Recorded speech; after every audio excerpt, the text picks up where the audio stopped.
Hey, what's up everyone? Misspelling Master for the Yu-Gi-Oh! Council here, going to show you guys today the deck profile for some Raid Raptor Harpies I've been playing around with a little bit.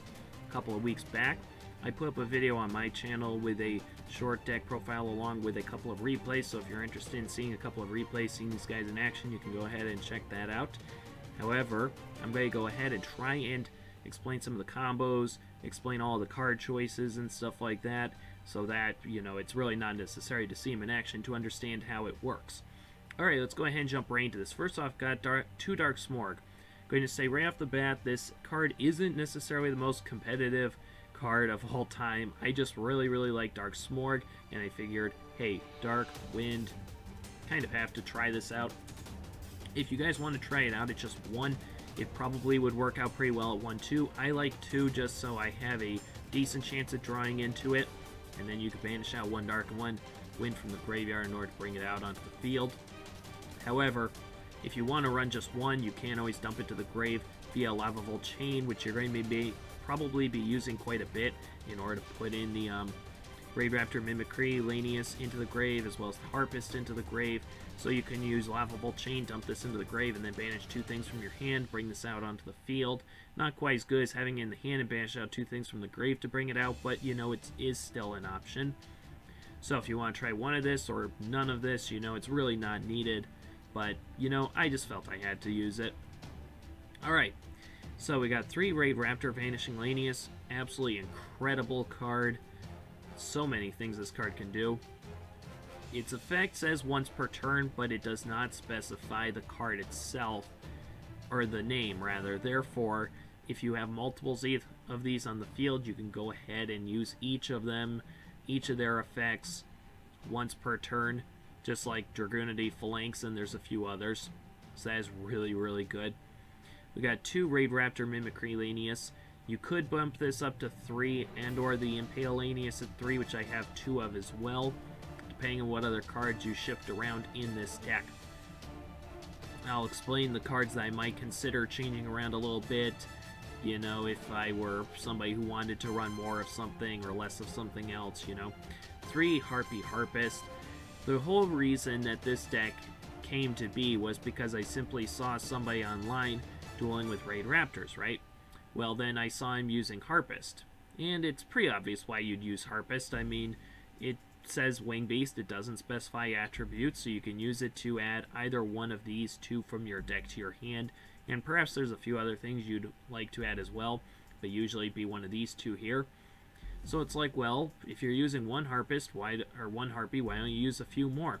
So I go ahead and throw in 3 Harpy Channeler, 1 Saber Harpy Lane, 1 Harpy Lane number 1, 2 Harpy Lane Dancer. Can't run 3 of either of these because of space issues. No Queens because of space issues. 2 Summoner Monk. I played around with this deck about 12 to 15 duels, and then I moved on to other things like Harpies. You know, it was brought to my attention that Inferno Reckless Summon works incredibly well with Harpies, so I've been playing around with Harpies a lot since then. But, you know, in the 15 or so duels that I did have with this deck, I found that this deck was working out amazingly well for me. It was amazingly consistent. I have had some people, including Yugi514, say that Raid Raptors have not been working out well for them, whether that's DevPro's fault or statistics are to blame.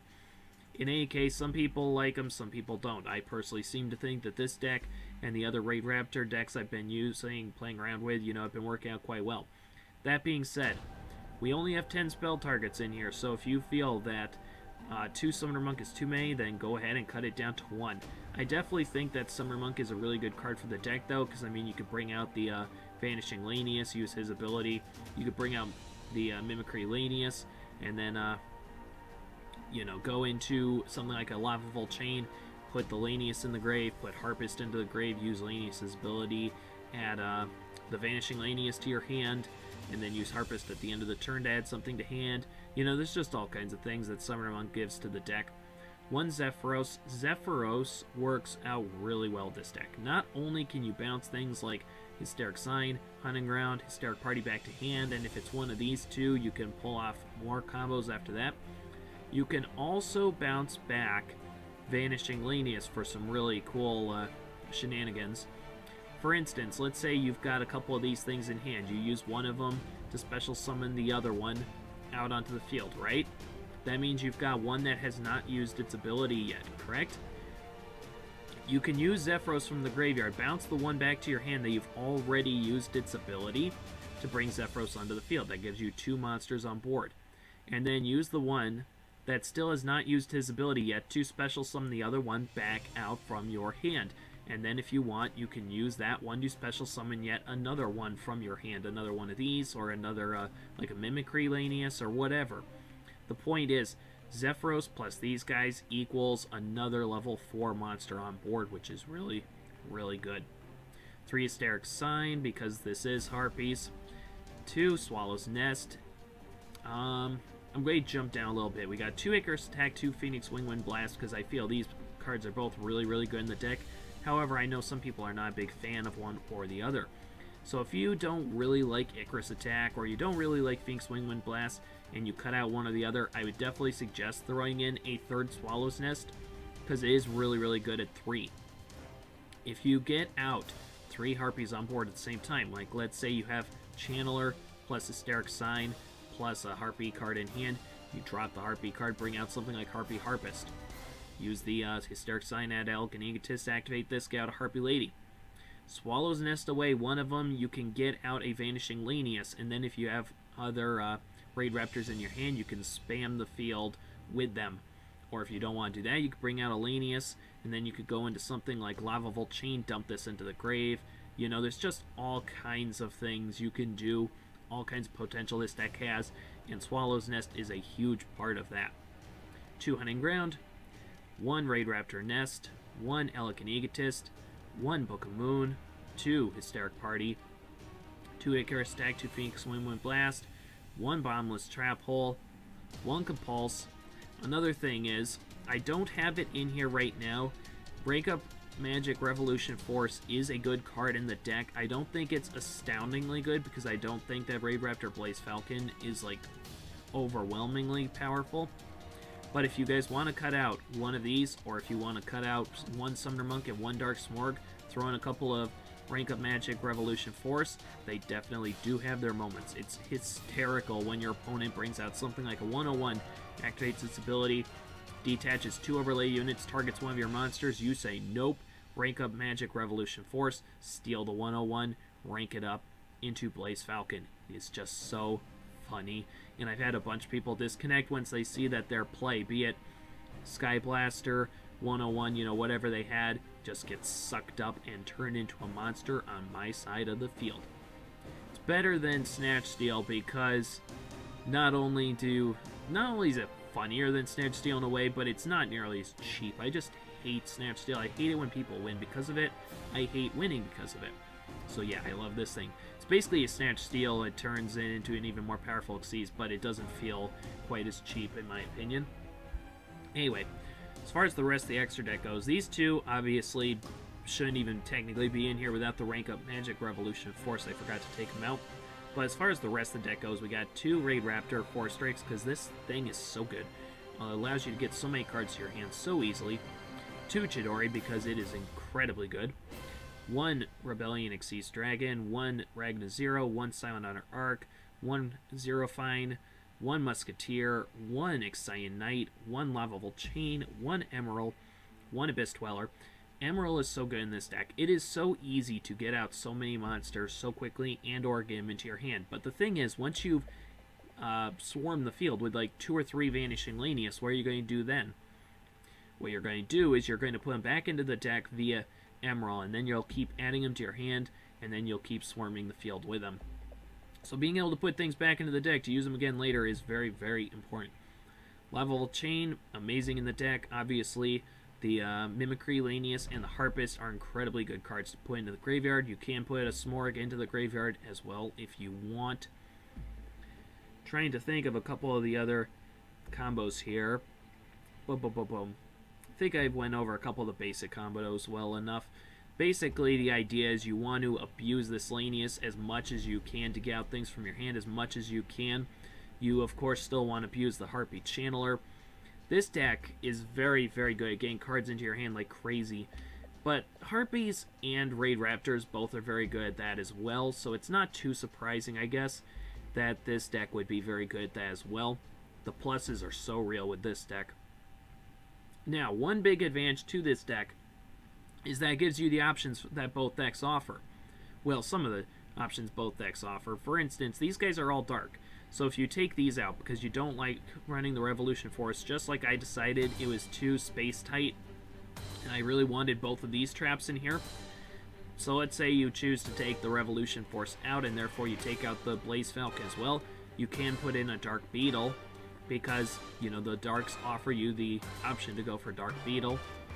So you get the options that Raid Raptors allow you to use, and then you've got the options that Harpies allow you, specifically Lightning Chidori. Chidori is just so good in this metagame. I think Harpies are going to be one of those rogue decks that are very, very good.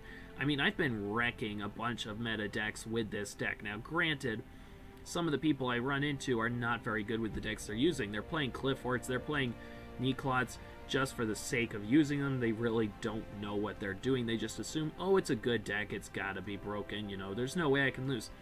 Then I come out with my Harpies, swarm the field with like 5 Harpies at once and just completely shred them to pieces. It's so funny. But anyway, that's off topic.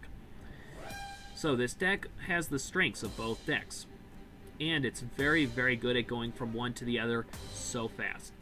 I mean, you know, you can be going for Harpy plays and then set up like, you know, you could put out a Raid Raptors 4 Strix, because this needs 2 level 4 monsters. It doesn't say Dark, it doesn't say Wing Beast.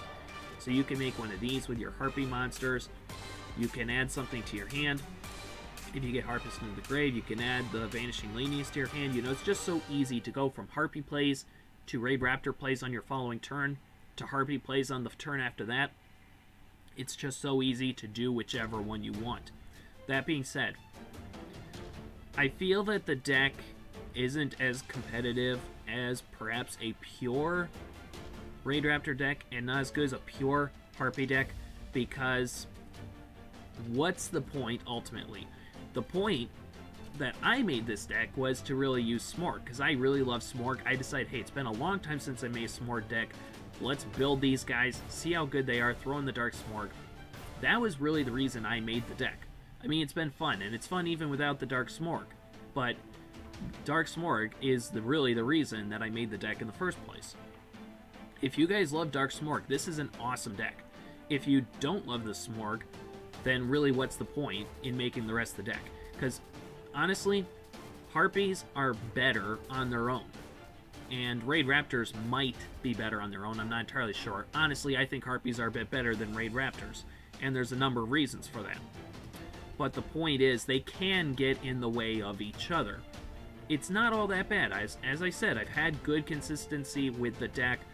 It never seems I have a hand where I can't do something, and if I can do something, it almost always involves setting up for the following turn. Like, there's so many ways this deck can start adding cards to your hand, even when you seem to have almost nothing in your hand. But that being said, this deck can have consistency problems depending on what mixture of monsters, spells, and traps you have. It is not inconceivable that you're going to have a hand where it's like, oh man, I got a couple of Raid Raptors, a couple of Harpies, none of them work with each other.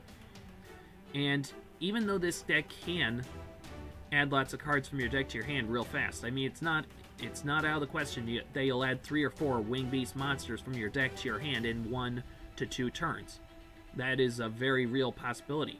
But Harpies can do that easily enough as well, and Raid Raptors all by themselves can do pretty much the same thing. So, you know, I'm not going to say this is like a more competitive build of Raid Raptors or Harpies than simply going pure, but what I am saying is it's a very fun hybrid. It's got a lot of potential, it can do a lot of fun things, and it allows you to play Smorg. And who doesn't like Smorg? If you don't like Smorg, well then there's something wrong with you, but that's a whole other discussion for another video, I guess, entirely. Alright, that's going to do it for today, guys. As always, guys, comment, rate, and subscribe both to the Yu-Gi-Oh! Council and to myself. Check out my channel if you have not yet. If you have not checked out the Yu-Gi-Oh! Council channel yet, well, the rest of their content, then be sure to check out all of that as well. As always, guys, take care, and I'll see you all later. Thanks for watching, everyone. If you liked what you saw, be sure to comment, rate, and subscribe for lots more awesome content in the future.